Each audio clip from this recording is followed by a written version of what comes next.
the material that could build space elevators. Introduction: a dream from science fiction.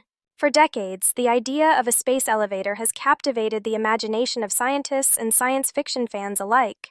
Imagine a cable stretching 35,786 kilometers, 22,236 miles, from Earth's surface to geostationary orbit, carrying cargo and passengers into space, without rockets. But this dream has always faced one colossal obstacle: materials science. What kind of material could be strong and light enough to support such an elevator? The answer may lie in one of the most extraordinary substances ever discovered: carbon nanotubes. The problem with rockets.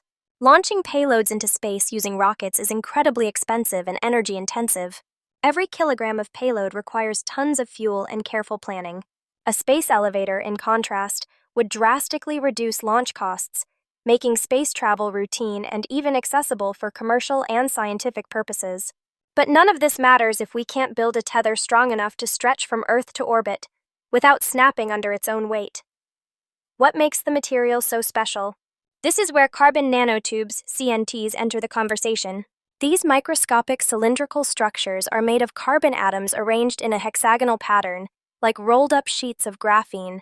Despite being thousands of times thinner than a human hair, CNTs have an incredible tensile strength. Some estimates say up to 100 times stronger than steel, while being 5 times lighter. In short, they're a super material that may be capable of supporting a space elevator's immense tension. Understanding tensile strength and why it matters. To build a space elevator, the tether must withstand enormous tension, especially at the point known as the geosynchronous orbit, where the Earth's gravity and centrifugal force are perfectly balanced. Ordinary materials like steel or even advanced composites would snap under the pressure. Carbon nanotubes, however, offer the perfect balance of strength, flexibility, and lightness, making them the best theoretical candidate. The challenges.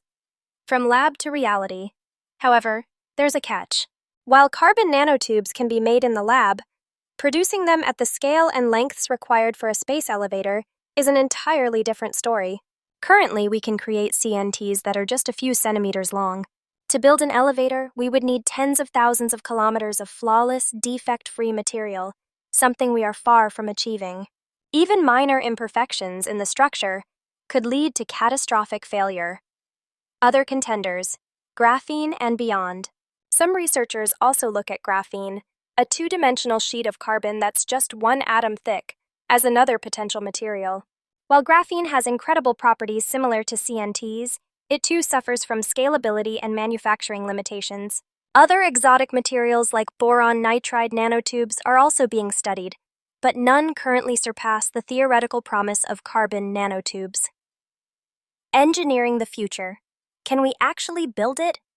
Besides the material, a space elevator would require massive counterweights, precision engineering, and protection from space debris and radiation.